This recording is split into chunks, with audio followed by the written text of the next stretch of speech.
Esta Iniciar conferencia formalmente. comenzará a grabarse. Bien, pues buenas tardes nuevamente. Les habla su servidor, ingeniero Salvador Melgoza Belmonte. Soy expresidente del Colegio de Ingenieros Mecánicos, Electricistas, Electrónicos y Profesiones Afines del Estado de Querétaro.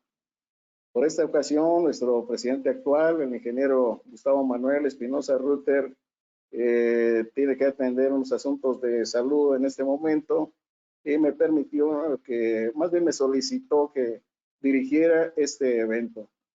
Así que sean ustedes bienvenidos y vamos a dar inicio al mismo con el tema de instalaciones en el sistema de transporte colectivo, que es el metro de la Ciudad de México. Este tema será impartido por nuestro expositor ingeniero Héctor Ismael Peralta Morales. El ingeniero Peralta Morales es, es ingeniero eléctrico electrónico del área de comunicaciones, egresado de la UNAM.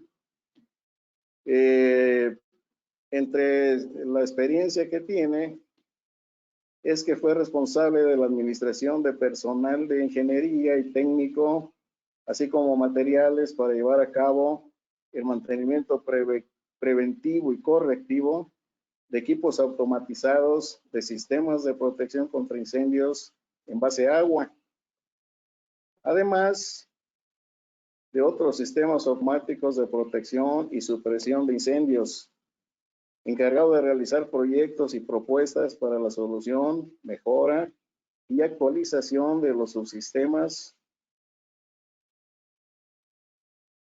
vamos a ver, de los sistemas actualmente existentes, encargado de la administración de recursos humanos y materiales para el cumplimiento y evaluación de metas mensuales y anuales.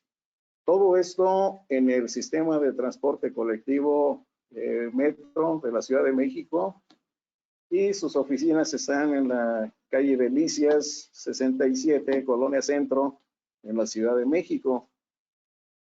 También tiene experiencia como instructor o profesor también de la materia de física en el CECIT número 10, número 10 en México, impartiendo clases de matemáticas. Entre otras cosas, bueno, tiene una infinidad de cursos que ha tomado, que no voy a leer todos por el tiempo que nos ocupa, pero ha participado en conferencias técnicas a nivel Latinoamérica y es profesor investigador como participante en el diseño de un cronómetro y el diseño y construcción de un cronómetro digital controlado por sensores ópticos. También ha sido ponente con el tema de celdas solares, de energía eléctrica del futuro. Fue jefe del laboratorio de física y tiene asesorías para interpolitécnicos teóricos. Bien, pues vamos a proporcionarle los controles al ingeniero Héctor Peralta, quien es nuestro instructor del día de hoy. Y pues permítanme asignarle los controles. Héctor Peralta, aquí lo tengo.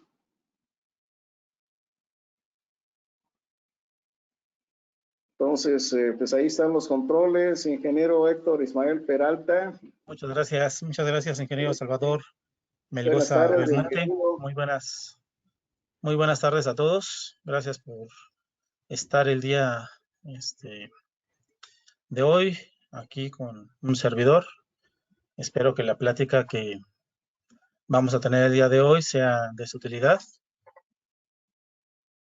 Y bueno, vamos a comenzar. Les platico un poquito acerca de cómo les voy a dar la presentación. Voy a tener prácticamente, la voy a dividir en tres partes. Primero la parte de un poquito de historia acerca de cómo comenzó el metro. Posteriormente les voy a hablar un poquito acerca de el tema central, ¿sí? Voy a abarcar dos temas, lo que es prácticamente la parte eléctrica y la parte operativa del metro, la parte del material rodante. Y finalmente, pues ya la salida hacia la conclusión del tema. ¿Sí se alcanza a ver bien la presentación? ¿Sí se escucha bien el audio? Sí, está bien, Héctor. Ok. Adelante. Bueno, pues en el año 1800 en París fue cuando empezó a funcionar el metro de París. Posteriormente, aquí en México, el ingeniero Bernardo Quintana de ICA, él propuso que se hiciera el primer metro de la Ciudad de México, en el cual hubo muchas inquietudes al respecto, porque estábamos hablando de un terreno sísmico. Y finalmente, el presidente de nuestro país, Gustavo Díaz Ordaz, en coordinación con Alfonso Corona del Rosal, el cual fungía en ese entonces como regente de la ciudad,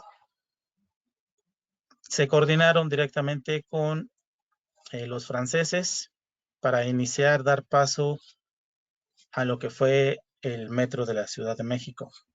Entonces, en ese entonces, a ver, espérenme tantito porque no quiere cambiar. En ese entonces, acordaron directamente con personal del Metro de París que ellos iban a hacer la parte del financiamiento y la parte de el análisis electromecánico del Metro de la Ciudad de México, y los ingenieros de ICA iban a hacer la parte de la construcción del Metro de la Ciudad de México. Pues de esa forma, Héctor, el perdón, 4 de septiembre, ¿me te permites escucho, interrumpir un momento, por sí, sí, favor? sí, Sí, ¿podrías te poner escucho. el modo de presentación de dispositivos para que se vea más grande la pantalla? A Ah, ver, ni, ahí se ve mejor, ¿verdad? ahora sí, ni quien diga nada. Adelante, perdón por la interrupción. No, está bien, perfecto. Sí. Nada más deja ver si sí me avanzan las diapositivas. Ok. Entonces, lo que les comentaba, el metro es un complejo muy grande, muy grande. ¿Y cómo se llega? Hay algunas características especiales que tiene el metro en función a la energía eléctrica, las cuales no son compatibles directamente con las tensiones eléctricas utilizadas en nuestro país. El motivo de esa situación es porque toda la tecnología la trajo el personal especializado del Metro de París, hizo la logística aquí, incluyendo las subestaciones eléctricas. Es el motivo por el cual la subestación eléctrica que controla las líneas 1, 2 y 3 del sistema de transporte colectivo están en una subestación de 85,000 a 15,000 volts, siendo el voltaje de 15,000 volts un voltaje exclusivo del sistema de transporte colectivo. No tenemos nosotros en el país otro voltaje de 15,000 volts. Entonces, una de las problemáticas fuertes que enfrenta el sistema de transporte colectivo pues, es emigrar a una infraestructura ahora de 23,000 volts, que es la que se maneja a nivel nacional o al estándar al cual se va a llegar a nivel nacional. Aunque hay otras tensiones de alimentación, se va a llegar a ese voltaje. Entonces, les voy a platicar un poquito acerca de cómo llega la alimentación eléctrica a al metro de la Ciudad de México, ¿no? Desde las plantas generadoras, las generadoras van a estar en voltajes de los kilovolts, de 3 a 36 kilovolts. De esas plantas generadoras que van a procesar la generación en base al principio de Faraday, el cual manejamos actualmente como el 98% de la energía eléctrica nacional, pasa por un proceso, ¿sí?, de transformación.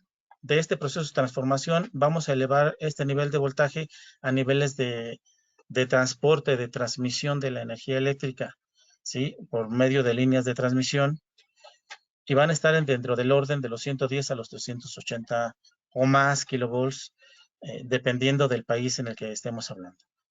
Aquí en nuestro caso estamos hablando de niveles de voltaje en alta tensión, en la más alta tensión, estamos hablando de 400 kilovolts.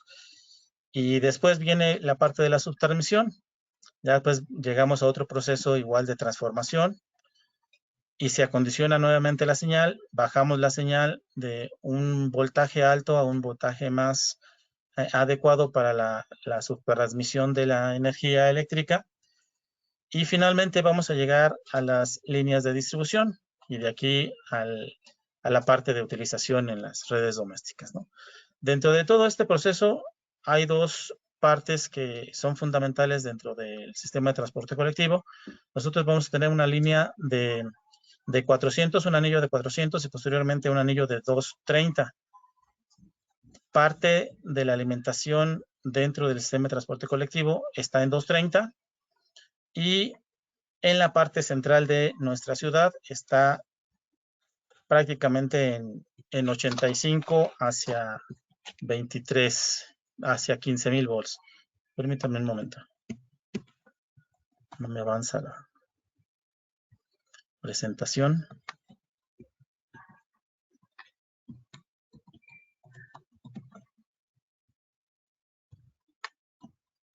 Ok. Ahí está ya. Ahí ya quiso. Ok, aquí tengo en la red de transmisión eléctrica las partes de las generadoras. Aquí están están enumeradas todas las generadoras a nivel nacional. Y la mayor parte de todas las líneas de transmisión están interconectadas. Vamos a tener la más alta línea de transmisión en 400 kilovolts y después va a haber una interconexión en 230 y así sucesivamente con otras líneas tanto de transmisión como de distribución. Para todos los que estamos en el ámbito eléctrico, pues sabemos que la energía eléctrica producida de esta forma no se puede almacenar, forzosamente se tiene que utilizar al momento, ¿no? Entonces aquí en azul vamos a poder observar las líneas de 400,000. Estas son las líneas de 400,000. En naranja son las líneas de 230 kilovolts. En rojo vamos a tener enlaces en 115, en 161, 138 y 34.5 kilovolts. De toda esta parte de aquí, pues nos interesa la parte del centro, esta parte de aquí, que es fundamentalmente en donde se va a ubicar la Ciudad de México. Me sigue sin querer avanzar, permítanme tantito.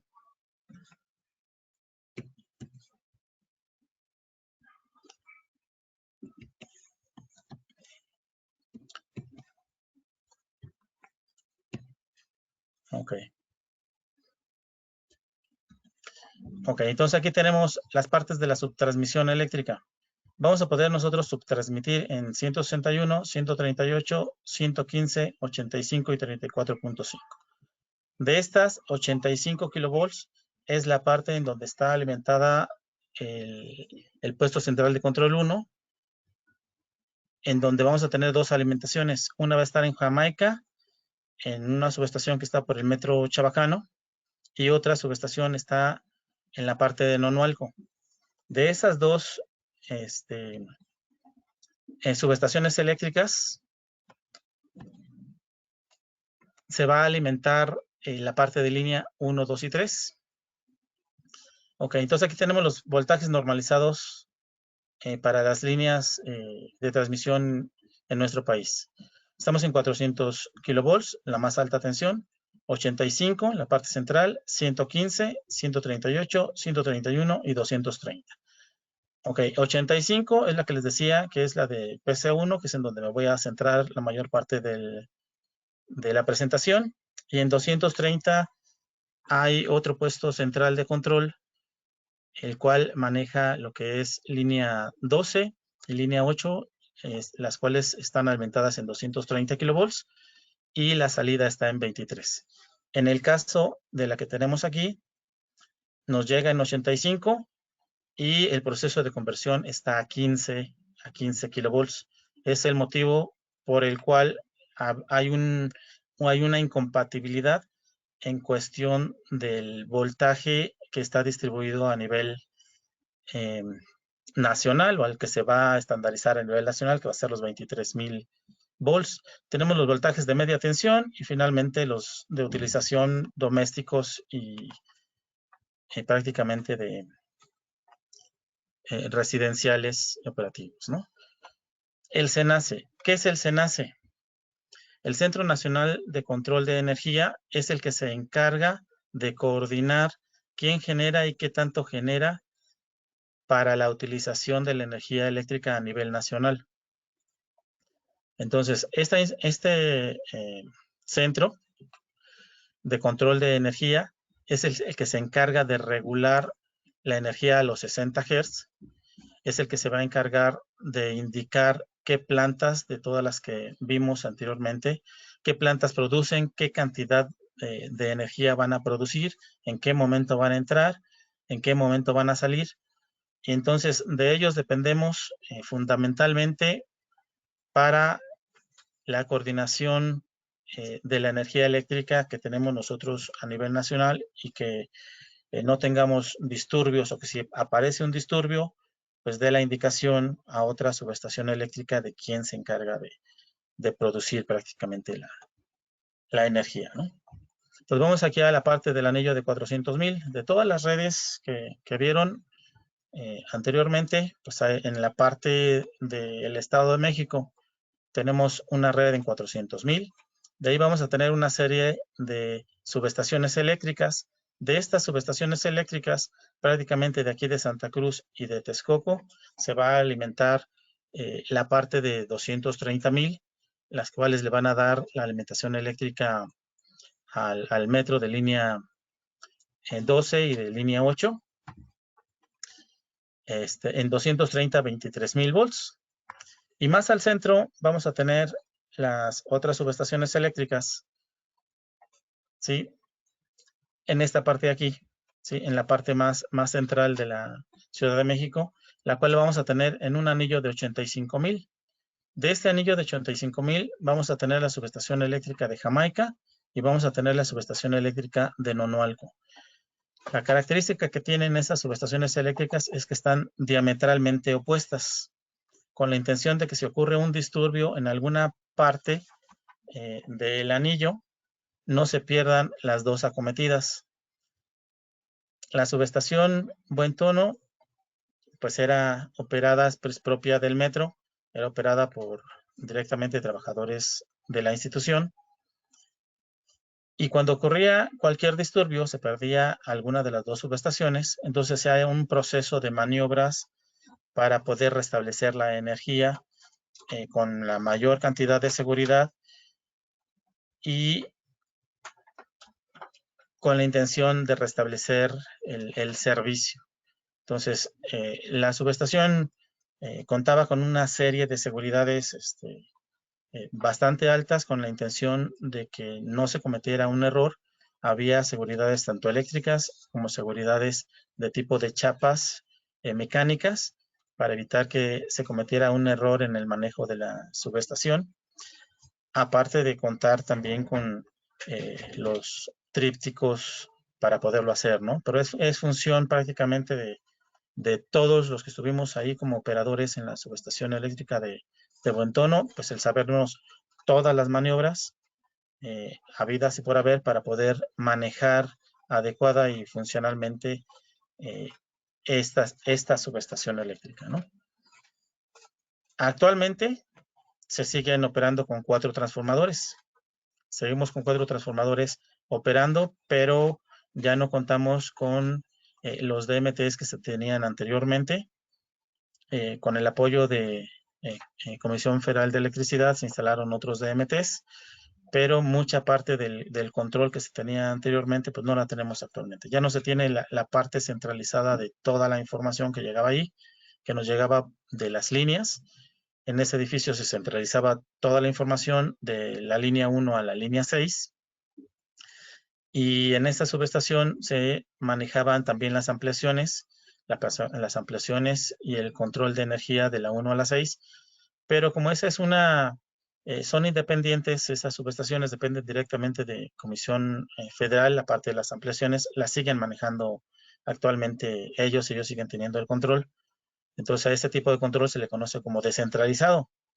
Mientras que cuando nosotros tenemos directamente el control ubicado en un sitio específico, tenemos ahí el control centralizado. Entonces, eso tiene pros y contras. Una de las desventajas considerables que se tiene en este momento que se presentó fue la situación del siniestro que tuvimos. Y por el otro lado, tenemos la subestación de Santa Cruz, que esta está en 230,000, y tenemos la subestación de Iztapalapa. Entonces, de estas dos subestaciones, es de donde se alimenta el otro puesto central de control, el cual está ubicado en Iztapalapa, y desde donde se controla la línea 12 y la línea 8. Ok, este era los escucho. Una pregunta en el chat, si quieres contestarla o esperamos Sí, un poco. sí, no, conforme vengan las preguntas, las contesto, si son tan amables. Correcto. Entonces, José Amador García Castillo, si quieres tomar el micrófono, por favor.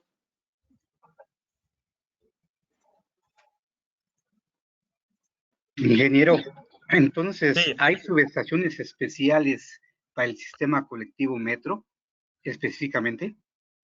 Así es. Línea 1, 2 y 3, las primeras que se hicieron están en 15,000, en 15,000 volts. Y esas son propiedad del sistema de transporte colectivo. Entonces, estamos imposibilitados de que nos alimente por esa vía Comisión Federal de Electricidad, porque toda la plataforma de las subestaciones que están en todas las estaciones están en 15,000 volts. Entonces, se tiene que cambiar prácticamente todas las subestaciones. Así es. Okay. Y actualmente seguimos trabajando en 8515. Ok, muy bien. Gracias, ingeniero. Ok. Entonces, continuamos con la parte de la presentación. Entonces, este era o fue lo que es el puesto central de control 1, desde donde se monitoreaban las 6 líneas de la 1 a la 6, y estos son los tableros de control óptico de regulación que están ubicados en todas estas partes. Son 6 tableros que están aquí alrededor. Y aquí tenemos 2 tableros. Este es uno de los tableros. Este es el tablero de la subestación eléctrica de buen tono. Los operadores. Y del otro lado vamos a tener el tablero de la ampliación y de líneas 4 y 5 y 6.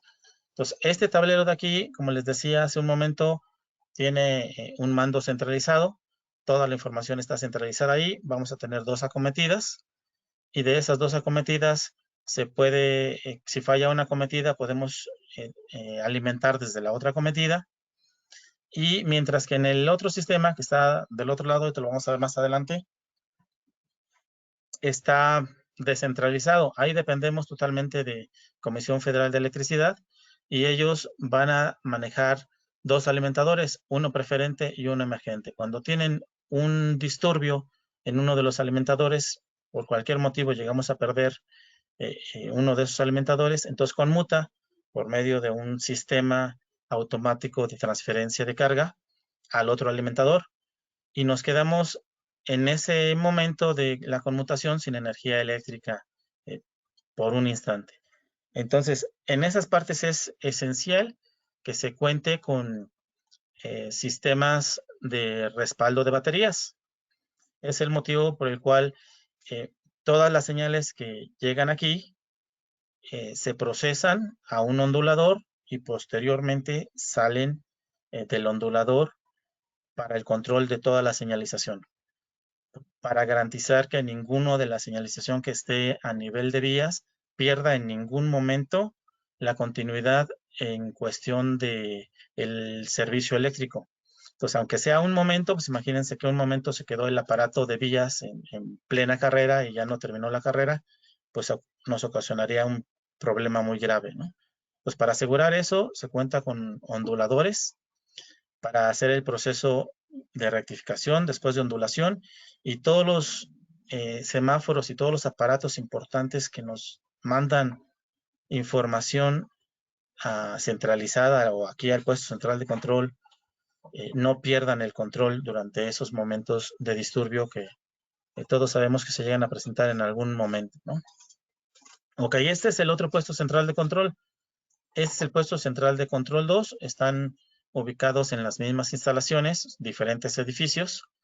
Y ahora digo, bueno, pues aquí se controlan las líneas complementarias, pero desde que ya no tenemos el puesto central de control 1, pues ahora inundaron toda esta parte de una serie de pantallas que son las que monitorean los trenes. Es un sistema nuevo que quieren implementar, el cual ha tenido un número consecutivo de fallas y se tiene que comunicar directamente el personal vía celular, vía radio, envía la comunicación como puedan, porque actualmente pues nos estaba fallando la comunicación que teníamos tanto fija como de alta frecuencia. Entonces, al no contar con ello, pues nos implementaron una tecnología que se llama Tetra, que es con la que se está comunicando actualmente con todos los conductores de trenes, ¿no? Ok, voy con la siguiente diapositiva. Aquí tenemos el tablero, es uno de los tableros de control óptico de regulación de trenes. La función de mis compañeros es esa, regular, espaciar los trenes que se encuentren distribuidos homogéneamente durante toda la línea. Todo lo que es, todo esto de aquí es un circuito. Entonces, en ese circuito, si uno de los trenes por algún motivo falla o tenemos algún problema con cualquier parte de ahí, entonces provoca que se atrasen todos los demás, ¿no? Entonces, el regulador cuenta con una serie de botones, los cuales va a operar. Aquí cuenta con una serie de botones, aquí los tenemos. Esta serie de botones nos van a indicar las zonas. Estas son las zonas con alimentación eléctrica. Ellos pueden cortar la energía eléctrica, pero no pueden energizar. Entonces, para la energización se necesita la parte operativa del puesto de despacho de carga, de control de energía eléctrica, para poder energizar. Entonces, ellos pueden cortar, ellos están en comunicación directamente con los trenes, ellos cortan energía y la parte de control de energía se encarga de energizar en coordinación directamente con ellos. Una vez que se aseguraron que ya pasó el momento de la problemática o de la dificultad, o hicieron las revisiones respectivas a nivel vías. Van a contar con una serie de botones aquí. Todos estos serie de botones les van a indicar los itinerarios de los trenes, es decir, cuando llegan a las estaciones, por medio de un programa de lógica de trenes, les va a indicar a la serie de aparatos de vía cómo tienen que hacer el cambio de posición de los aparatos para que puedan hacer la maniobra de un cambio de vía a otro cambio de vía y puedan regresarse, hacer el regreso hacia la otra vía, o en su caso, hay tres tipos de maniobra al final de las líneas. Vamos a tener una maniobra que se le llama maniobra tipo O. Por ejemplo, me voy a ubicar en esta parte de aquí. Entonces, aquí, si el tren viene en esta posición y queremos que se regrese, pues hace una maniobra aquí, sube aquí, sale de este lado y se regresa.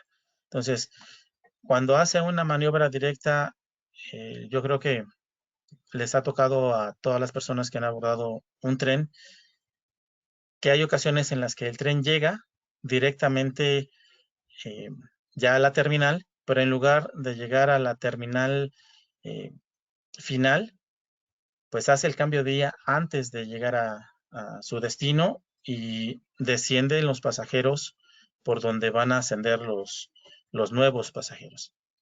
A ese tipo de maniobra se le conoce como maniobra tipo O. Y cuando no se tiene ningún tren de salida, pues se hace ese tipo de maniobra para ahorrar tiempo. Cuando llega normalmente a la estación y recorre hacia la parte de atrás y hace el cambio de vía, se le conoce como maniobra tipo B. Y en las estaciones, como en el caso de Universidad, que tenemos 3 andenes, ahí se hace otra maniobra que se le conoce como doble B. Entonces, aquí en el tablero de control óptico, el regulador va a poder visualizar por medio de LEDs, aquí apenas se alcanza a ver, pero va a poder visualizar por medio de LEDs la posición de los trenes. Conforme va avanzando el tren a nivel de vías, Aquí se le va a él poder visualizar cómo va avanzando el tren conforme vaya pisando esos circuitos de vías o CDVs, nosotros lo conocemos con ese término. En cada una de las estaciones va a tener otra serie de LEDs, la cual le van a indicar si el semáforo está en rojo, si el semáforo está en verde, sí, la posición del semáforo. En la parte en donde hay aparatos de vía, como por ejemplo aquí, también cuenta con una serie de LEDs, el cual indica la posición del aparato. Cuando el aparato hace el cambio de posición, de la misma forma cierra un platino de un relevador y le indica la posición exactamente al regulador. En esta parte de aquí tiene la parte de la telefonía. La telefonía con comunicación de forma directa y en comunicación con los trenes por medio de alta frecuencia, y va a tener telefonía fija que va a estar en las cabeceras de los andenes. Entonces le puede marcar directamente al conductor del tren, hablarle y darle instrucciones por ahí si es que está fallando la telefonía de alta frecuencia. Y también cuenta con otra serie de botones para darle otras indicaciones al tren de cuándo se puede avanzar o cuándo no puede avanzar por medio de una señal que nosotros le llamamos despacho bajo orden. ¿Hay alguna pregunta? ¿No? Sí, ingeniero. Bueno, entonces, sí, ingeniero. Sí, en esta diapositiva se ve una sola línea. Así es, es una. Hay 12. Así es. Así es. Es un tablero por cada línea, uno por línea. Gracias. Y este tablero, esta parte de aquí abajo, sí, está dividido de forma eléctrica. Cada uno de estas rayitas que vemos aquí, sí, es una subestación eléctrica. Cada una de ellas es una subestación y el botoncito que tiene aquí también le indica si la subestación está energizada o está desenergizada. Cuando este botoncito empieza a parpadear, le indica que hay un problema en la subestación eléctrica, motivo por el cual se tiene que mandar a revisar. Como estamos hablando de corriente continua, pues podemos dejar fuera una subestación eléctrica y seguir trabajando con las adyacentes. Ahí no hay ningún problema. Entonces, ¿qué es lo que normalmente se hace cuando nos falla una o dos subestaciones eléctricas que son continuas? Pues se les limita la velocidad a los trenes, se les da la indicación a los trenes de que tienen que hacer una marcha restringida en esa zona, y más aparte se les indica por medio de una señalización que no pueden rebasar cierto límite de velocidad, con la intención de que no generen una sobrecarga eléctrica y se nos abra la zona por que actuaron las protecciones propias de los interruptores de esas zonas, ¿no? Entonces, estas zonas están, todo el tramo eléctrico está dividido en zonas y las zonas tienen también secciones. Y esas las vamos a poder visualizar aquí. Entonces, aquí vamos a tener nosotros un conjunto de interconexión en el cual nosotros vamos a poder pasar alimentación eléctrica de esta zona o de esta sección a la otra en caso de que nos falle esta subestación eléctrica. Entonces vamos a tener un mando que le llamamos nosotros forzado, que necesariamente se tiene que parar el compañero regulador, presionar el botón para poder energizar la otra zona y seguir con la continuidad del servicio eléctrico. Así es como más o menos trabajan estos tableros de control. Es uno por línea. Los escucho. ¿Hay alguna otra pregunta? Alberto Vélez tiene una pregunta. Si quieres tomar el micrófono, Alberto Vélez, por favor. ¿Qué tal, ingenieros? Buenas tardes. Gracias por la oportunidad. Bueno, mi pregunta era esta línea que vemos ahorita, ¿qué línea de metro es?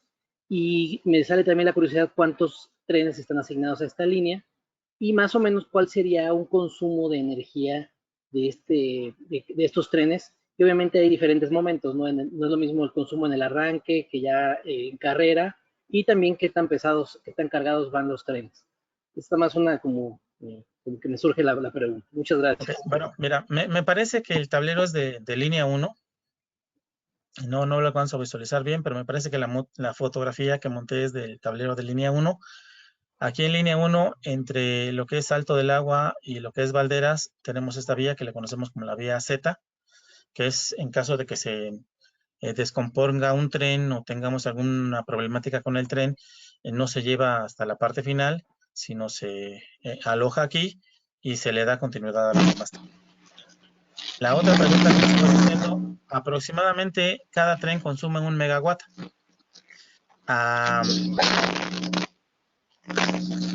Por ahí tienen un micrófono abierto.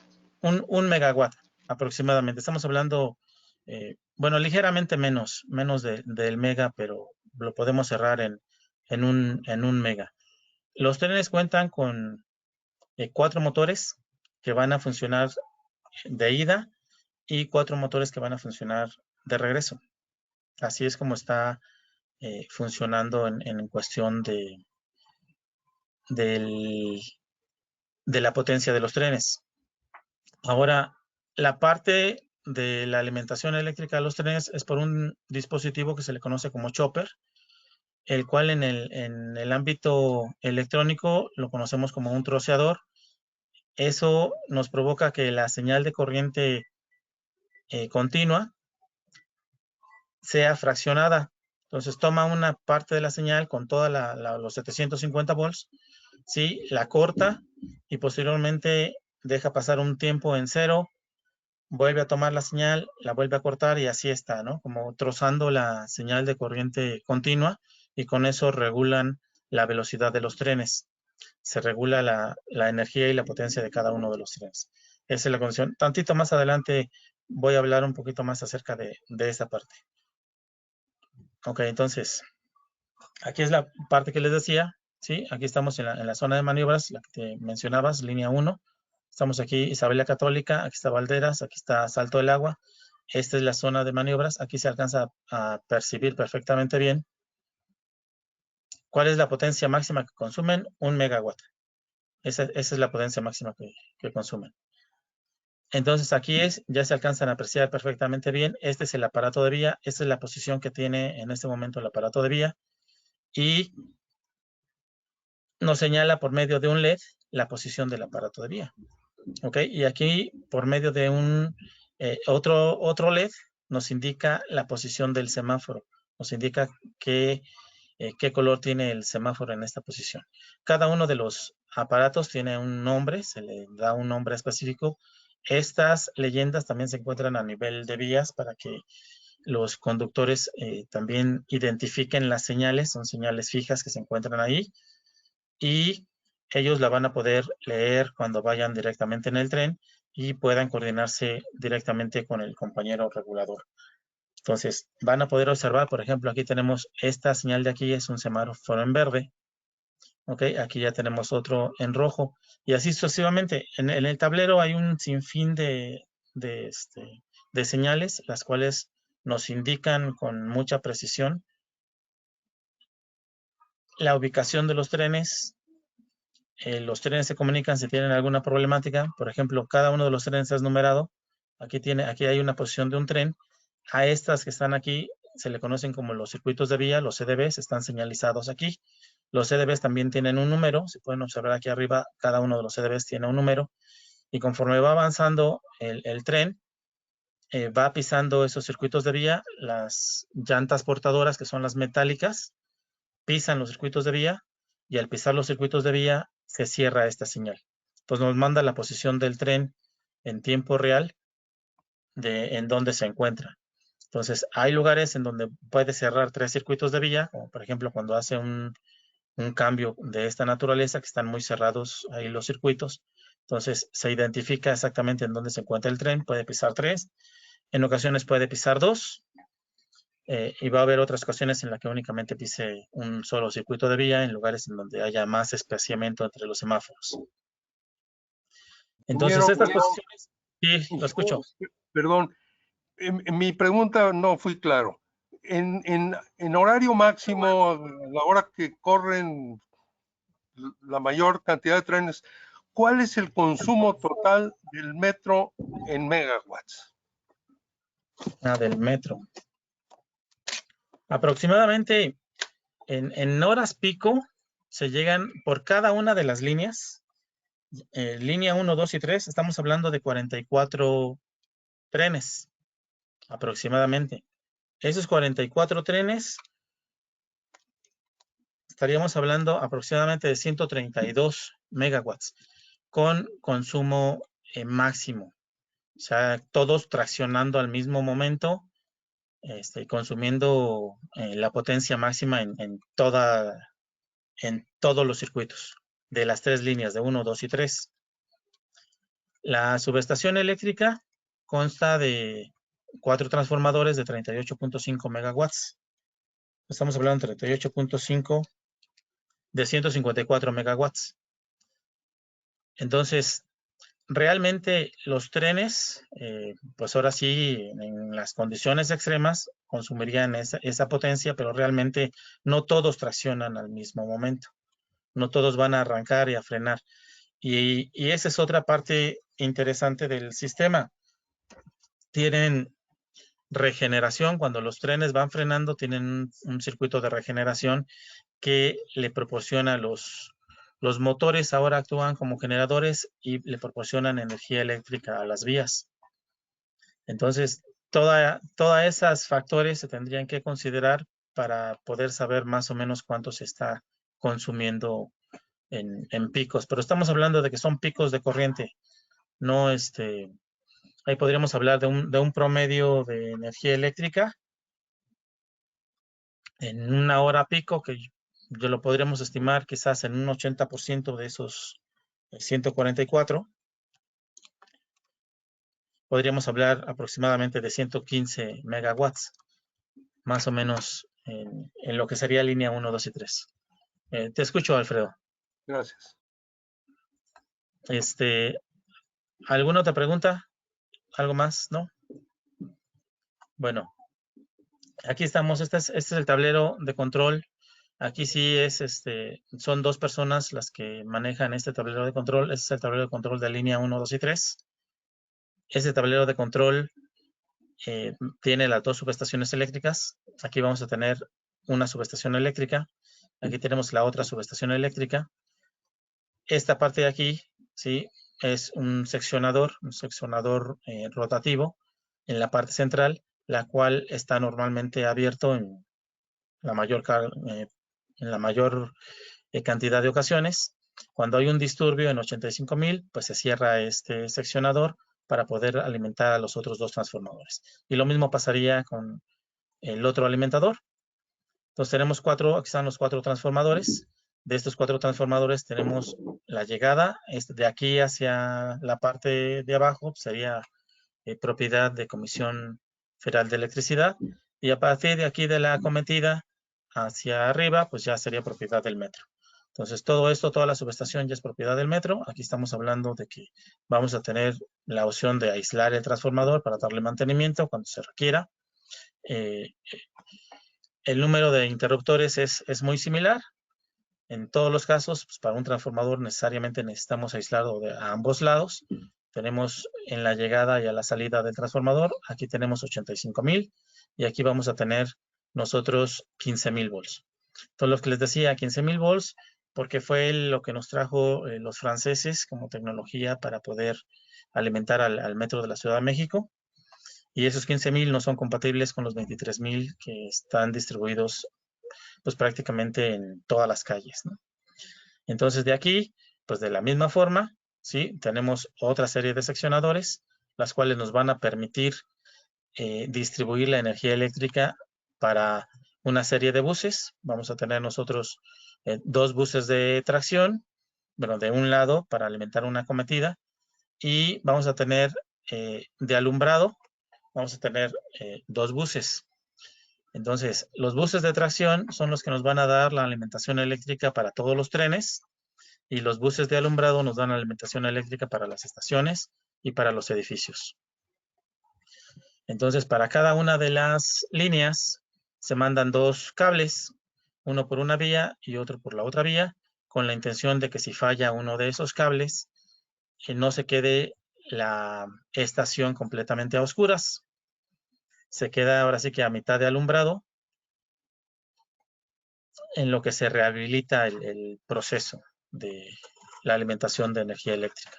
Entonces así está, vamos a tener 11 salidas en total, 44 salidas bueno, tenemos la capacidad de 44 subestaciones de rectificación y 22 de lo que sería de alumbrado. Del otro lado, esta es la parte de las ampliaciones.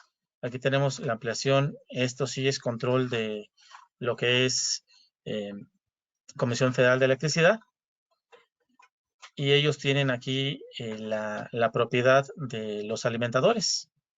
Entonces, en la frontera, ahorita lo vemos más adelante, aquí va a estar la frontera entre el metro y lo que es Comisión Federal de Electricidad, y de aquí hacia abajo, pues ya viene la alimentación directamente hacia vías. Así es como está prácticamente esa parte de ahí. Entonces, esta es línea 4, aquí tenemos línea 5, y este sería línea 6. Aquí en línea 4, esta señal que se encuentra aquí nos indica que hay presencia de 23,000 volts. Esta señal de aquí, ¿sí?, es la frontera entre el metro y Comisión Federal de Electricidad. Y finalmente ya bajamos a la parte del disyuntor de mediana o de alta tensión, el cual nos va a dar la alimentación eléctrica, ¿sí?, ya a vías, ¿no? Ese va a pasar a otro interruptor de corriente directa, y ya ese nos alimenta directamente a vías en 750 volts. Cada una de estas subestaciones va a tener otro transformador complementario, el cual nos va a indicar los servicios propios de la subestación eléctrica. Ok, vamos a hacer un comparativo. Aquí hago un comparativo con diferentes metros del mundo, el nivel de voltaje y la distancia en cuestión de kilómetros en donde van a estar ubicados las subestaciones eléctricas. Entonces, si nosotros tenemos un nivel de voltaje de 600 volts en el tercer riel, hay una distancia de entre 2 y 4 kilómetros entre subestación y subestación, y va a ir subiendo conforme aumente el nivel del voltaje. 750, vemos entre 5 y 6 kilómetros de longitud entre subestación y subestación. Cuando hablamos de 1500 volts, que sería el caso propiamente de línea 12 exclusivamente, estamos hablando de entre 8 y 13 kilómetros por cada subestación, y en 3000 volts de corriente directa entre 20 y 30 kilómetros. Ok, esto ya sería para cuestiones de líneas que no las tenemos nosotros instaladas en el metro, serían en cuestión de líneas de algunos otros países. Te escucho, Salvador. ¿Hay alguna pregunta? ¿No? Ok, ¿cómo Parece llega? que no, todavía no hay pregunta en este momento, Héctor. Adelante. Muy, muy amable. Bueno, entonces, tenemos, con respecto a la alimentación eléctrica, vamos a tener sistemas descentralizados y sistemas centralizados. Los sistemas descentralizados son como el que vimos de líneas 4, 5 y 6, en donde dependemos directamente de la compañía suministradora de energía eléctrica, en donde ellos tienen los alimentadores. En este caso van a ser alimentadores en 23. Tenemos mi alimentador número 1 y mi alimentador número 2, y vamos a tener el sistema de transferencia. Si uno de estos alimentadores falla, entra el sistema de transferencia, este se mueve para acá y este se mueve para acá. Entonces, este abre y este cierra. Y entonces vamos a alimentar por medio de un solo alimentador, vamos a pasar a alimentar a esta subestación de rectificación, y por el otro lado pasamos a alimentar a esta otra subestación. Entonces, con eso garantizan que no se pierda la continuidad eléctrica. Aquí es en donde yo les mencionaba que cuando se hace esta transferencia, en el momento de hacer la transferencia, pues se pierde la energía eléctrica. Entonces, en un proceso de energía de alimentación hacia la barra guía o hacia el tercer riel, la catenaria, o como le llamemos a ese riel de alimentación, también tenemos que tener un proceso de transformación. Sí, tenemos nuestros propios seccionadores, tenemos el proceso de transformación y después el de rectificación. Rectificamos la señal que tenemos aquí, todas las señales, ahí podemos tener un arreglo en delta estrella, estrella, una simple estrella, o delta, una delta o dos deltas, dependiendo cuántos transformadores tengamos aquí. Y eso nos va a dar la posibilidad de hacer el proceso de rectificación. Se hace el proceso de rectificación y después ya se suprime la onda para que nos llegue directamente a vías ya en el voltaje que nosotros lo requiramos, ¿no? Ya sea de 600, 750, 1500, 3000 volts, el voltaje que se requiera. Ese es el proceso que se hace aquí. Y en estos sistemas en donde dependemos directamente de la compañía, se le conoce como un sistema descentralizado. Ok, ¿cómo está la situación en otros países? Sus condiciones de alimentación, aquí las tenemos. En París, 380 kilovolts, 225 y 63. De estos niveles de voltaje los rectifican a 750. O si podrán darse cuenta, nosotros tenemos las mismas condiciones aquí en las líneas 1, 2 y 3 del metro, que fueron prácticamente diseñadas por personal de París y con subestaciones eléctricas de 4 megawatts. La velocidad máxima que tienen ellos allá son de 70 kilómetros por hora, mientras que nosotros aquí en la Ciudad de México con los 750 seguimos manejando las mismas subestaciones eléctricas propuestas por París con una velocidad de 66 kilómetros por hora. Entonces, nosotros aquí tenemos dos casos, el caso de 230-23 y el caso de 85-15. Ahora, solo tenemos un caso en el cual es de 230-23, el cual es el de línea 12 y tenemos 1500 volts de corriente directa con una velocidad máxima de 70 kilómetros por hora. En el caso de línea A, en el cual es también de 750 volts, de 230 a 23, 750 volts, los trenes de allá podían correr a una velocidad de 140 kilómetros por hora.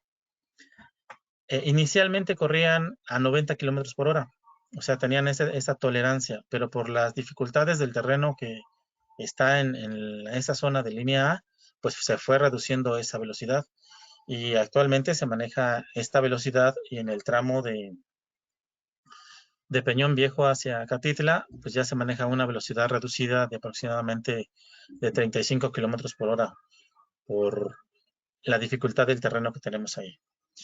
¿Cómo se llama ese tren o cómo se llama este tercer conductor de donde se toma la alimentación eléctrica? Se le conoce como catenaria, ¿sí? Y se va a alimentar por medio de pantógrafo. También se le conoce como tercer riel, ¿sí? Y se va a alimentar por medio de escobillas. Vamos a tener en ese caso de las dos formas, escobillas positivas y escobillas negativas. Lo vamos a llamar también conductor rígido, aéreo, como en el caso de los 1500 volts, y también se alimenta por medio de un pantógrafo, ¿no? Eso en el caso de la comparación del metro de París y de México.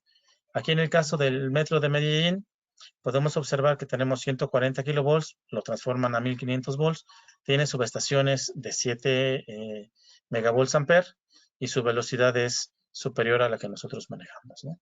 Entonces, de acuerdo a esta subestación eléctrica, si nosotros estamos hablando de que los motores son de una capacidad similar, pues esta subestación eléctrica tendría capacidad de alimentar aproximadamente a 7 trenes, mientras que nosotros aquí en la Ciudad de México tendríamos la capacidad de con cada una de estas subestaciones alimentar a 4 trenes. Hay algunas subestaciones eléctricas especiales, las cuales se les conocen como dobles, las conocemos como dobles, es decir, tienen dos subestaciones, tienen dos transformadores ahí al interior de 4 megavolts ampere para dar alimentación complementaria para 8 trenes.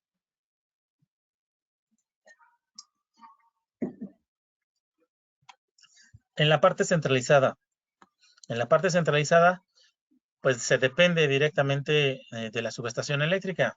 Los operadores son, bueno, la compañía es dueña de la subestación eléctrica y directamente va a ser manejada por los operadores de esta subestación eléctrica. Entonces, de la misma forma como en cualquier subestación existente, tenemos los seccionadores, ¿sí? Para poder darle mantenimiento a los interruptores, ya sea en alta tensión. El voltaje de aquí puede estar en 400, 380, 225, 110, 230, 85, etcétera, ¿no? Esta es la alimentación que nosotros tenemos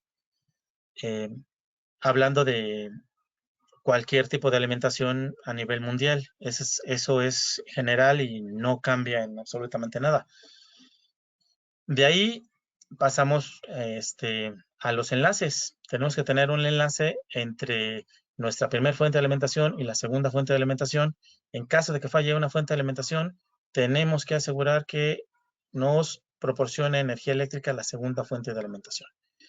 ¿Qué pasaría si fallan las dos fuentes de alimentación? Pues sería un apagón prácticamente a nivel ciudad. Tendríamos un apagón nacional en donde no tenemos nada de suministro eléctrico, ¿no? Entonces, se ha dado, sí se ha llegado a ocurrir en raras ocasiones, pero sí se ha llegado a ocurrir esa situación en donde pues, se pierde toda la energía eléctrica, pero no se pierde en cuestión del control. El mando y el control siguen operando porque tenemos bancos de baterías para asegurar que esa parte esencial no se pierda, ¿no?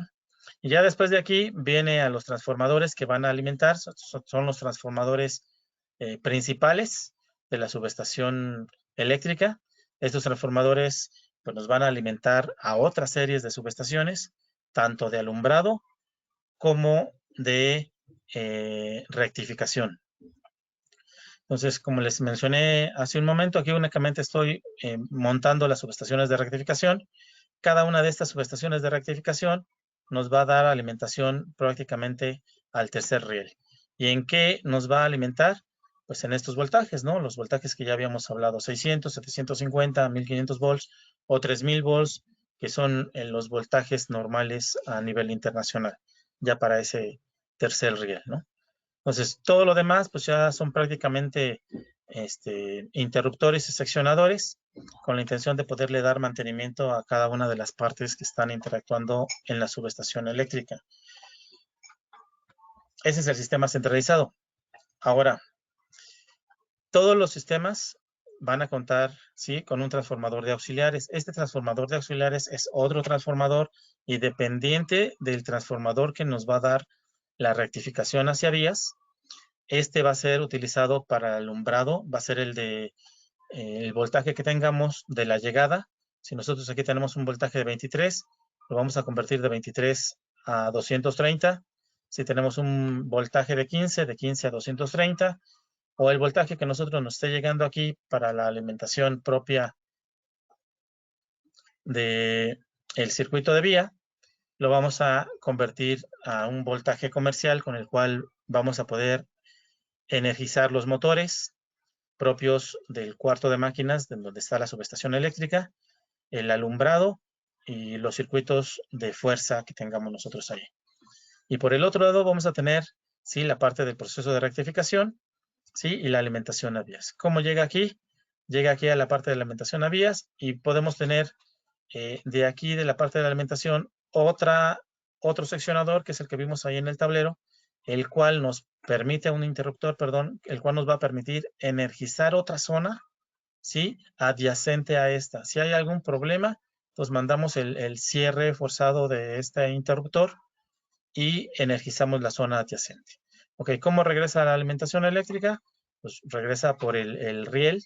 Aquí va a estar prácticamente en el positivo, y de este lado llega por el riel negativo y se cierra el circuito. Así es como funcionan pues aquí en cualquier parte del mundo y en cualquier circuitería a nivel internacional, ¿no?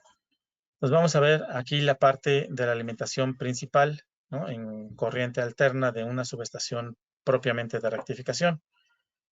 Tengo mi transformador, mi circuito de rectificación, otro transformador, otro circuito de rectificación.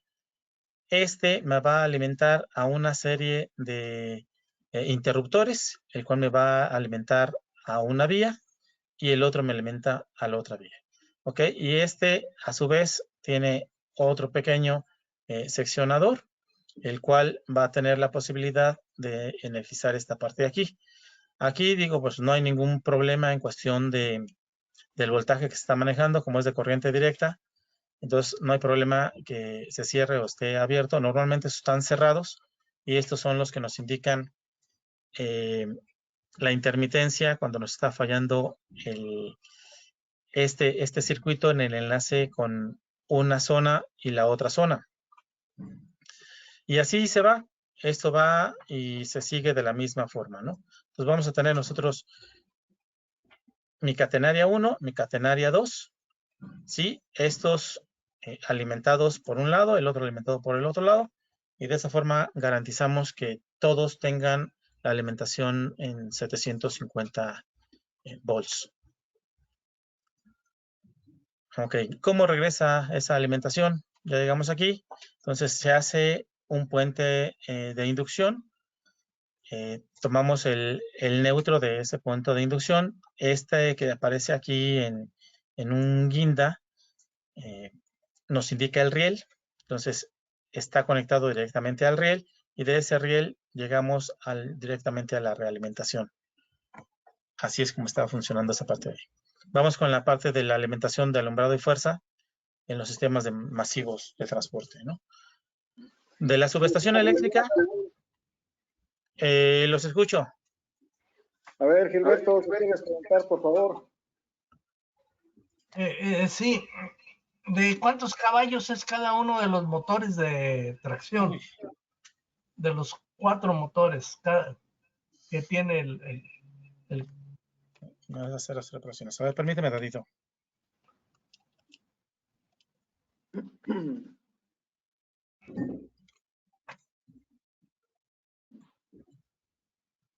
De por ahí.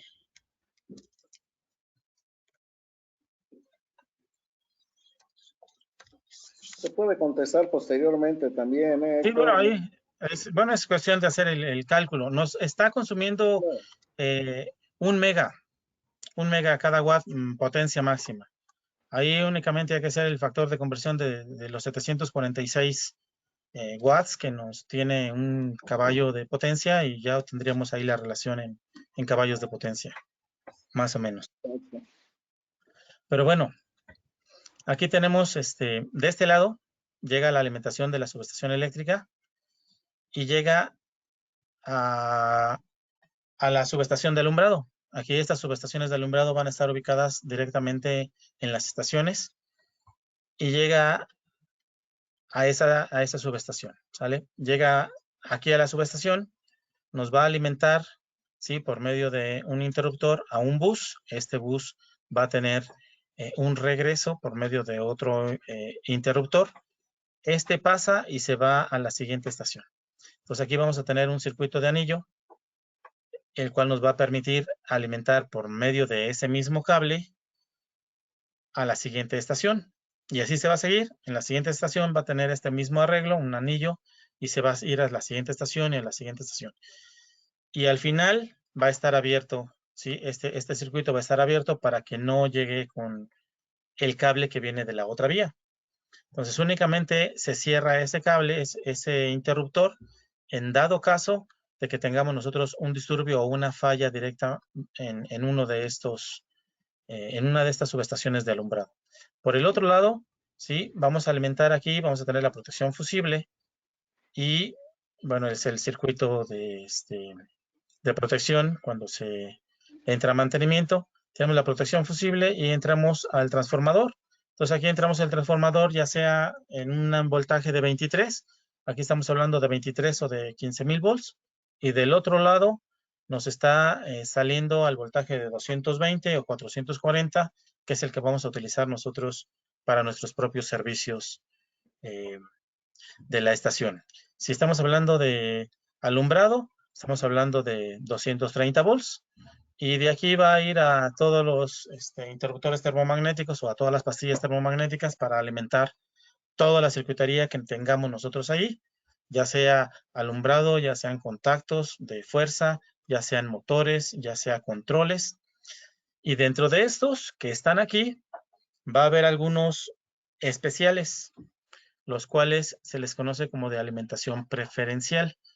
Esos de alimentación preferencial son los que van a pasar por un proceso de ondulado y son los que nos van a controlar semáforos, nos van a controlar señalizaciones, nos van a controlar aparatos de vía con la intención de que no se pierdan esas señales en ningún momento.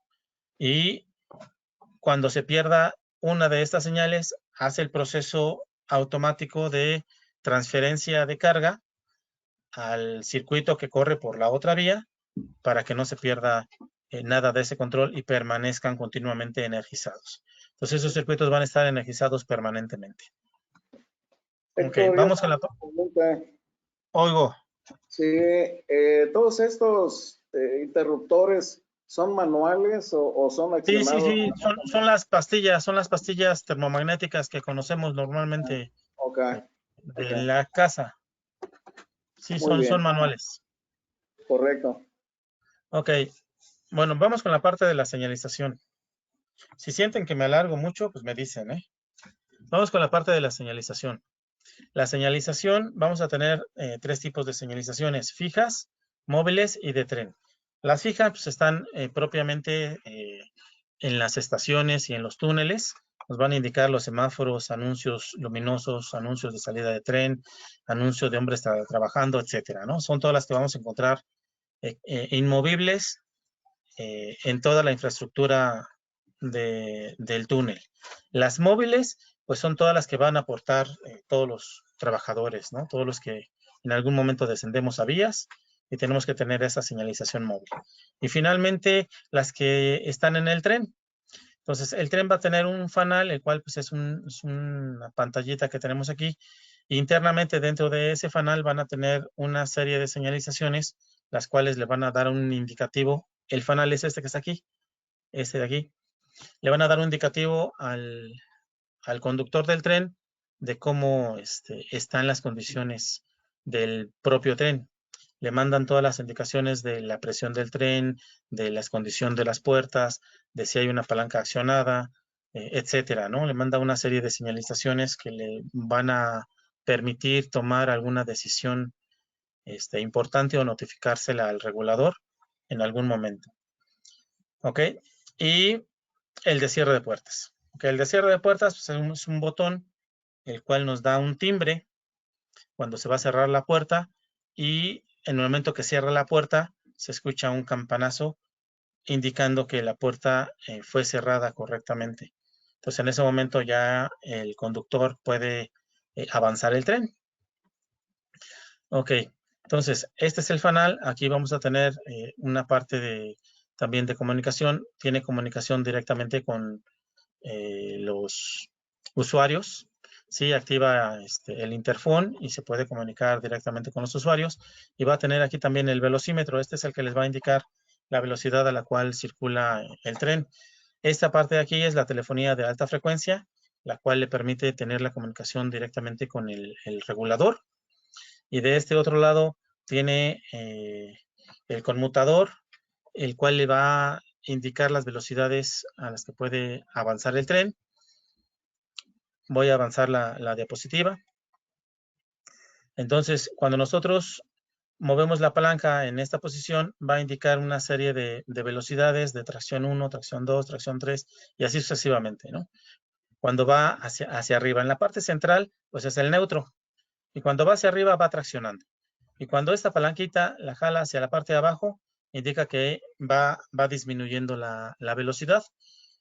Tiene una serie de manómetros. Tenemos aquí unos manómetros, los cuales les va a indicar la presión que tienen los compresores del tren.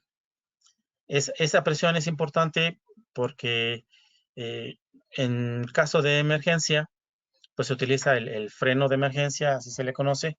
Se corre la palanca hasta la posición final y ahí se accionan las balatas, se accionan los compresores y directamente las balatas presionan las ruedas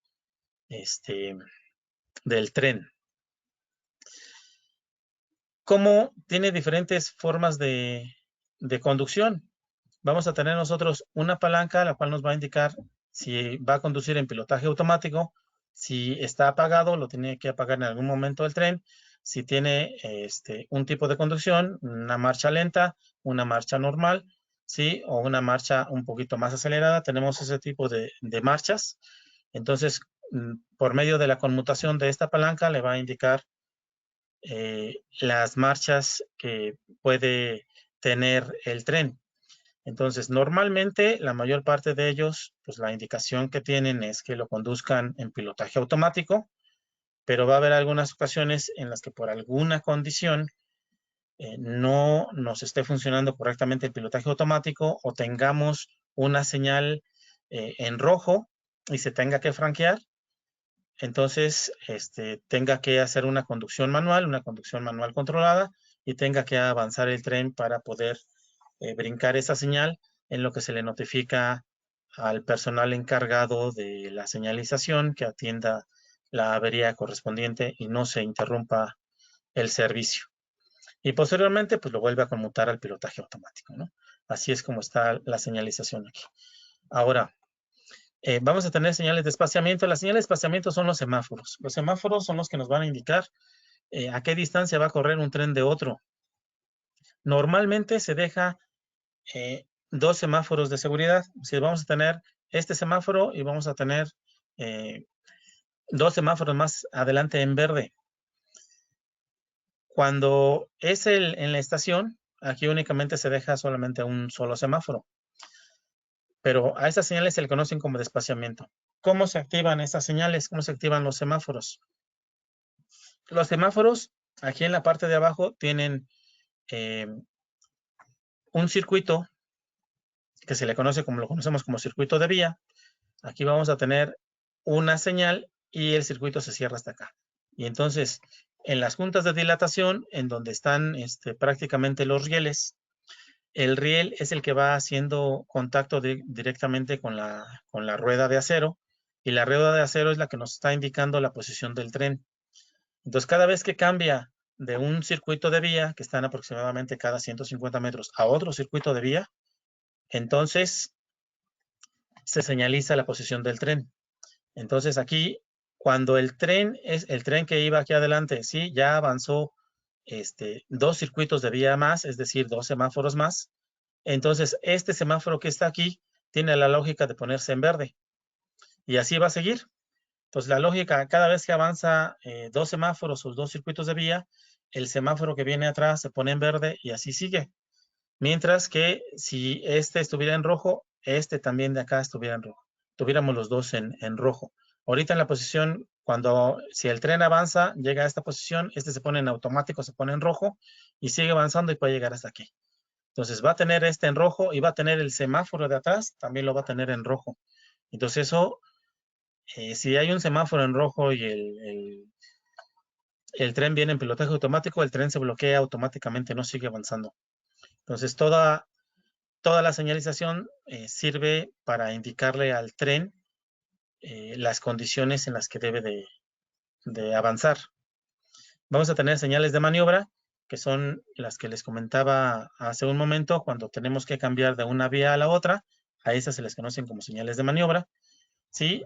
Y vamos a tener también señales de advertencia, sí, de espaciamiento para maniobra. Se le mandan también las señales de los semáforos a los trenes que vienen atrás, para que tengan cuidado cuando van a hacer una maniobra propiamente, ¿no? Entonces, aquí podemos observar, aquí ya tenemos la señalización en rojo, aquí tenemos el otro tren, ¿sí? Y no puede avanzar, aunque esta ya está en verde, esta la tenemos en rojo, y hasta que no se ponga esta señal en verde, el tren no va a poder avanzar. Esas son de las condiciones de seguridad que tienen los trenes para que puedan avanzar. Otro tipo de señalización es esta de aquí. Esta señalización es de hombres trabajando y le indica al conductor que hay personal en vías, ¿sí? Caminando, está laborando en vías para que tenga la debida precaución y disminuya su velocidad. Entonces, esa es la señal. Adicional a ello, también se les notifica de vía verbal por medio de una persona que se coloca como poste en la esquina de donde llega el tren, notificándole de forma personal al conductor de que hay gente en vías y debe de tener la debida precaución. Han ocurrido accidentes en donde los trenes se han llevado compañeros trabajadores, sí se ha ocurrido. Entonces se hace todo lo posible por salvaguardar que no vuelva a ocurrir una condición de esa naturaleza. Ok, Aquí, esta señalización que aparece aquí la indica la velocidad a la cual debe de ir el tren. Entonces, nos van a aparecer prácticamente aquí 5 señales. Cuando tenemos 2 flechitas hacia arriba, le indica que lleva una marcha sobreacelerada, una marcha por encima de la velocidad normal. Cuando tenemos una rayita, pues es ligeramente arriba de la velocidad normal. Cuando nosotros tenemos una línea horizontal, pues le indica que va a una velocidad normal regular. Y cuando se invierten las flechas, cuando la flecha va hacia abajo, pues sí, entonces hay una marcha de reducción de velocidad. Cuando son 2 flechas hacia abajo, le indica que la marcha es de seguridad o de marcha tipo lluvia. Debe de extremar precauciones en la conducción. Así es como manejan esa señalización. Ok, aquí está otra señal. Es cierto, güey. Por ahí el micrófono. Aquí hay otra señal que aparece como un triangulito. Esa señal se le conoce como despacho bajo orden. Y esa señal la pone directamente el regulador.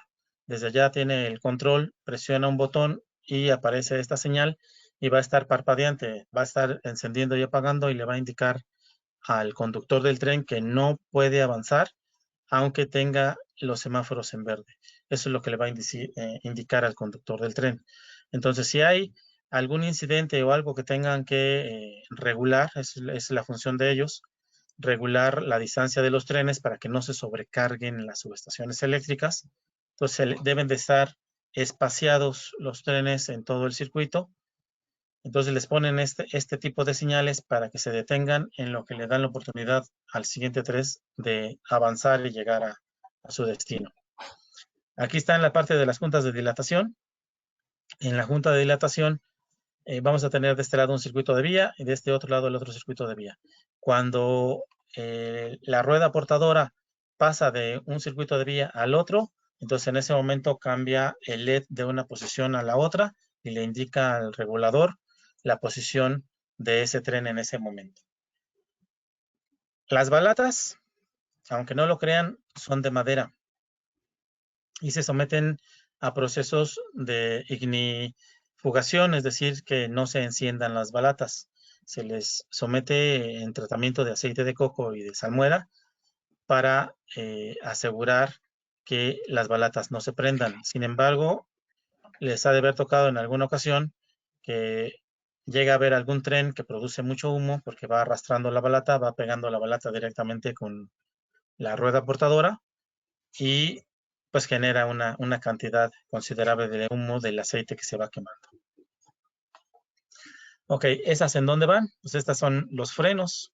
Aquí están los frenos y van directamente aquí en la llanta portadora, ¿no? Estos son neumáticos normales como los de los carros. Estos neumáticos son inflados con nitrógeno con la intención de que no se calienten, de que su temperatura se mantenga muchísimo más estable. Y aquí tenemos nosotros el sistema de frenado, el cual va a estar directamente en contacto con la rueda portadora. Aquí tenemos la parte del tercer tren, del tercer riel. Estamos hablando de la barra guía. La barra guía, vamos a tener 4 en el sistema del Metro de la Ciudad de México, son 4 barras guías, todas tienen el mismo potencial y se busca igualar el potencial eléctrico y para ello pues se utilizan cableados para interconectarlos en las 4 posiciones para que tengan en todo momento el mismo potencial eléctrico y no se genere una diferencia de potencial entre una barra guía y otra barra guía. Ok, aquí vamos con la parte de los motores. Estos son los motores. Aquí tenemos la parte del frenado, ¿sí? La parte de los neumáticos y esta parte es la parte del diferencial. Tenemos un motor de este lado y vamos a tener otro motor del otro lado. Los dos son en 750 volts, ¿sale? Aquí tenemos ya desmontado el motor, está la parte del diferencial y cuando va en un sentido se desembraga un motor y cuando va en el otro sentido se desembraga el otro motor de forma tal que solamente va a tener conectado un motor a la vez y los otros mandos quedan inhibidos de forma automática. Ok, aquí tenemos una rueda que se le conoce como rueda de seguridad, es una rueda guía. Esa rueda nos brinda la estabilidad para poder y el confort en las vueltas para que el tren no entre en un proceso de bamboleo y el confort para la gente sea muchísimo mayor. Eso está implementado mayoritariamente en la mayor cantidad de las líneas del metro. Esta parte de aquí, sí, es el bastidor, en donde están montados todos los elementos del vagón. Y en este bastidor se revisan cada 5 años, aproximadamente cada 500,000 kilómetros, entran a un mantenimiento mayor y se revisan con la mayor detenimiento que se pueda, con la intención de identificar la menor imperfección en ellos, alguna grieta o alguna fractura. Si tiene grieta o fractura, pues tienen que salir, ¿sí? Ya no se reparan, salen y se tienen que sustituir por otros. Entonces son revisados, todos los elementos aquí son revisados con la intención de que no se tengan fallas en el proceso ya de circulación de los trenes. Las llantas de hule son para dar mayor confort. Para eso se utilizan los neumáticos. Los neumáticos se utilizan para dar mayor confort. Normalmente son los que van haciendo contacto con las pistas de rodamiento. Y entonces eso evita que haya ruido cuando va avanzando el tren. Pues no se escucha el triqueteo de cuando va únicamente la rueda de acero. Por eso llevan neumáticos. Es el motivo de los neumáticos, el confort para el usuario. Ok, aquí ya viene la parte del armado. Cuando se arman, cada uno de ellos. No, línea 12 no tiene. Ni línea 12 ni línea A. Ninguna de las dos tiene. ¿Qué implica eso? Pues implica mayor ruido. Hay un mayor ruido por el contacto de acero con acero. Implica en cuestión de los trenes que se abarata el costo de los trenes. Son más económicos los trenes que únicamente traen ruedas portadoras, ruedas de acero en lugar de neumáticos. Pero bueno, por la cuestión de la Ciudad de México, por la cuestión difícil de cómo estamos en la Ciudad de México, los trenes que fueron sugeridos directamente por los franceses fueron en base a neumáticos para asegurar una mejor distribución, un mejor confort, una mejor condición por el terreno difícil en el que se encontraba. Entonces les decía que en el armado, las personas que arman todo el chasis y toda la infraestructura de los vagones están identificados. Ellos de alguna forma ya dejan plasmado en código de colores, pintan en algunas partes los tornillos para identificar quién fue quien hizo el mantenimiento y evitar la problemática de que pues yo no lo apreté, que sí lo apreté, que sí lo hice, que no lo hice, y saber exactamente qué fue lo que aconteció y recurrir hasta la parte de atrás. Entonces todo el armado está identificado desde quién lo va armando para evitar esa serie de acusaciones que en algún momento se llegan a dar cuando ocurre algún problema con alguno de los trenes, ¿no? Y saber qué ocurrió y en qué momento ocurrió. Y bueno, eso sería prácticamente todo de mi parte. No sé si tengan alguna otra pregunta.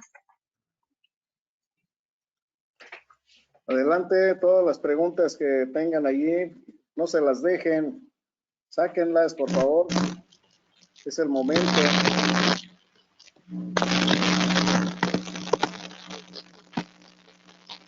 Bueno, ¿me escuchan? A ver, Sí, te escucho. ¿Me escuchan? Te escucho bien.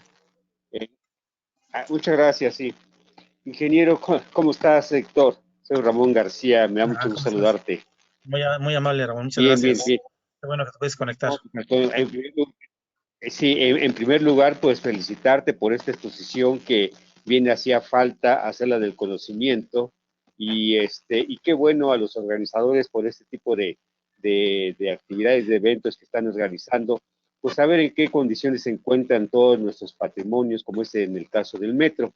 Mi pregunta concreta en esta ocasión es, ¿qué avances tecnológicos o innovaciones han hecho actualmente en comparación, pues, con el metro que teníamos, qué te puedo decir, hace 25, 30 años, ¿verdad?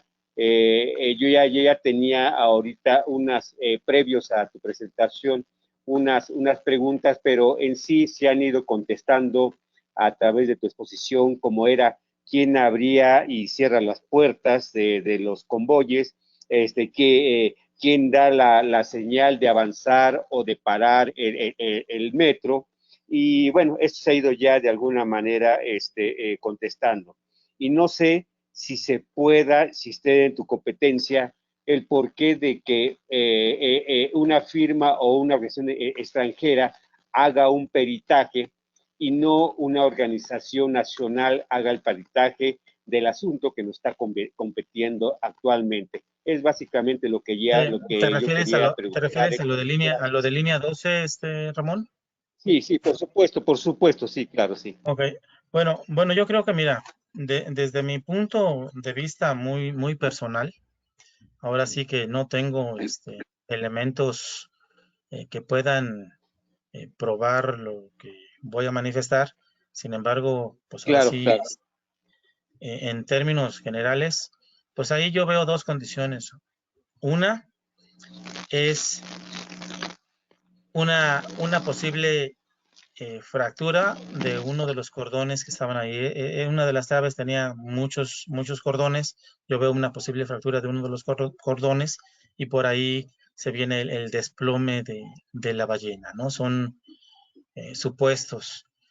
Otra de las condiciones es que no haya estado bien calculado esa estructura o haya estado mal diseñada. Cualquiera de las dos. ¿Qué pasa aquí en nuestro país? Yo creo que todos lo sabemos, ¿no? Siempre hay mano negra en los análisis. Entonces, pues una instancia imparcial, pues sería una instancia externa a nuestro país. Esa es mi perspectiva personal. Entonces, que dé una legalidad y que tenga conocimiento sobre los acontecimientos que sucedieron ahí. Ahora no está de más que hagan todos los estudios habidos y por haber, tanto incluyendo a gente experimentada a nivel nacional como a nivel extranjera para hacer el comparativo de qué fue lo que realmente se aconteció con lo de línea 12.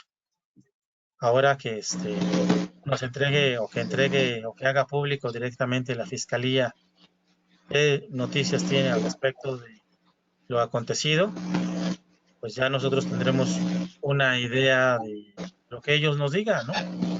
Exactamente. Pero la realidad pues, es de que pues, línea 12 nació con muchos problemas y sigue con muchos problemas, pero yo nunca me esperaba un problema como el que se presentó en ese tramo, ¿no? Realmente eso es algo poco usual. No sé si sea inédito, no sé si haya ocurrido en algún otro momento en alguna otra parte del mundo, pero no debería de ocurrir. Es algo que no debería de pasar. Lamentablemente pues lo estamos viviendo y hay gente que falleció derivado a eso, ¿no? Desde mi punto de vista es algo que no debería de pasar ni ahorita ni jamás, ¿no? No sé si contesté tu Efectivamente. respuesta. Sí, efectivamente, y gracias Héctor, efectivamente, y qué bueno que pues se haga esto. Ese era únicamente mi interrogante, ¿verdad? Tienes mucha razón, pues una organización imparcial pues va a dar ahí su peritaje, su punto de vista, y por otro lado, bueno, pues tomar cartas en el asunto y de alguna manera pues que esto coadyuve pues para que las cosas mejoren, para que las cosas pues vayan tomando su rumbo que debe de ser y no vuelva a ocurrir este tipo de accidentes y tragedias que realmente pues sí, son muy lamentables, pero pues son cosas que suceden, y qué bueno que se haga esto y en aras de que tengamos un metro mejor, que los usuarios nos sintamos pues de alguna manera seguros, y también pues igualmente como siempre, ¿no? Las fallas, los errores humanos siempre van a existir, pero tratar de que sea en lo menor posible, yo creo. Y pues gracias por contestar la pregunta y felicidades por la exposición, y gracias también a los organizadores. Es mi pregunta de momento, y muchas gracias. Igualmente, muchas gracias a ti. Contestando la... Sí, adelante, Héctor, perdón. Contestando la otra pregunta, todos los que fueron los interruptores, todos ya fueron sustituidos, la parte de los interruptores. La parte de la señalización del mando centralizado, pues es muy difícil. Se tiene que hacer un nuevo edificio en donde ahora se centraliza esa información, se lleve ahí para poder tener los nuevos tableros de control. Eso no se va a lograr hasta que no se tengan nuevamente los nuevos tableros de control óptico y de energía. Entonces, lo único que se recupera, que tenemos ahorita recuperado propiamente dicho, pues es la parte de la energía, la parte de control por medio de una caseta que se implementó. Así es como se tiene actualmente. Muy bien. Gracias, Héctor. Muchas gracias. Sí, claro. Ingeniero, de mi parte, Jorge Ugalde, yo personalmente te agradezco porque nos metiste a las intimidades eléctricas y mecánicas del metro. Esta inquietud la teníamos aquí en el colegio y se la manifestamos a nuestro amigo Raúl González Apaulaz hace años, que si nos permitía ir a visitar, y nunca se concretó una visita cuando él fue director de allá. Pero aquí nos diste un panorama muy completo de cómo está lo que normalmente no se sabe, no se ve. Gracias, ingeniero. No, pues gracias a ustedes también. Le agradezco también al Colegio de Ingenieros Mecánicos Electricistas, Electrónicos y Profesiones Afines del Estado de Querétaro la oportunidad que me ha brindado de dar esta presentación. Espero que no sea la única vez. Y bueno, pues sigo a sus órdenes y espero que haya servido la presentación que les di para tener una visualización más general de lo que es las entrañas, no nada más del metro de la Ciudad de México, porque esto opera en todos los metros a nivel mundial, no es exclusivo del metro de la Ciudad de México. Correcto. Yo tengo un comentario último antes de que te vayas, Héctor. Sí. En las diapositivas que estuviste poniendo, observé el tipo de botonera, los controles que tienen, y todo esto lo veo desde el punto de vista electrónico como una tecnología de los años 60, y de hecho pues sí corresponde. Cuando se instaló la línea 1 y 2, pues estábamos en los años 60, si mal no recuerdo. Entonces, así es, fue en el año de 1969. Sí. Entonces, la pregunta lógica es ver si ha habido algún avance tecnológico, que tengan ya pantallas, no sé, Sí, da la impresión de que no usan ni computadores. Se complementó con el sistema SCADA. Eso estaba complementado con el sistema SCADA, y toda la parte de la lógica relevadores pasa a lógica sólida. La parte de la botonera siguió exactamente igual. Los tableros siguen exactamente igual, pero la parte de las entrañas internas del control y de los mandos, esa sí se fue modernizando, sí fue sufriendo cambios considerables. Entonces, hubo sustitución a muchos de esos componentes a estado sólido. Sí, cuando menos que hay elementos de estado sólido, está muy bien. Así es. Sí. Entonces, se sustituyeron, pero fue todo en la parte de la parte centralizada. Ahorita, pues desafortunadamente, pues esa parte con lo del incendio se perdió. Entonces se tiene que nuevamente volver a rearmar, pero se imaginarán que la infraestructura del metro no es sencilla conseguirla en cualquier lugar. La mayor parte de la infraestructura, tanto de los trenes como de esa lógica, es externa a nuestro país. Entonces se tiene que contratar y traer a nuestro país y tarda pues meses en ocasiones en llegarnos las refacciones de toda esa tecnología. Claro. Muy bien, pues si no hay más preguntas, Héctor, te agradecemos infinitamente a nombre del Colegio de Ingenieros Mecánicos, Electricistas, Electrónicos y Profesiones Afines del Estado de Querétaro. Tu intervención que ha sido excelente. Como dices, esperemos que no sea la última vez que te tengamos por aquí. Y pues... Yo tengo una pregunta, perdón. A ver, te escucho.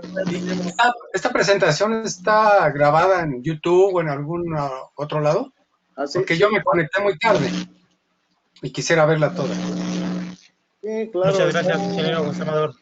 Sí, de hecho, en este momento voy a detener la grabación para presentarles unos últimos avisos. Así la pueden consultar en nuestro canal de YouTube, CIMEC Querétaro AC, y también en el canal de nuestra federación, que es PECIME AC. Ahí se los puse en el chat escrito hace unos momentos, para que lo consulten ahí. Denle rolling al chat, por ahí lo van a encontrar. Ok. Otra pregunta, finalmente Claro, rápida. claro. Claro. El ingeniero Peralta, ¿trabaja en el metro? ¿En qué área? Bueno, mira, yo en el metro he estado prácticamente en 3 áreas. Entré en el área de hidráulica. Entonces, ahí estuve durante prácticamente 9 años. Después estuve en la subestación eléctrica de Bentono como operador de la subestación eléctrica, cubriendo pues, las funciones propias que se hacen en la subestación, el control, los mandos, etcétera. Ahí estuve 8 años más. Y actualmente me encuentro en un área que se llama de protección contra incendio, dentro del mismo sistema de transporte colectivo. Entonces, dentro de lo que hago aquí, pues es hacer propuestas de mejora dentro de los sistemas que nosotros tenemos. Ahí lamentablemente, pues no siempre se logran concretar. La cantidad de necesidades que tiene el metro son muchísimas. Entonces le dan prioridad a las que son más urgentes, ¿no? Las que impactan directamente al servicio son a las que van de forma prioritaria, ¿no? Entonces, Sí. nuestros jefes superiores se supera en muchos millones, se supera la cantidad de recursos que le asignan al metro en cuestión de las necesidades que tiene. ¿Usted tuvo algo que ver con el PDC? Así es, yo estuve en el PDC. Ah, perfecto. Muy bien. Yo fui operador de la subestación eléctrica de Bentono. Ok. Muchas gracias. Sí, ¿de qué? Muchas gracias.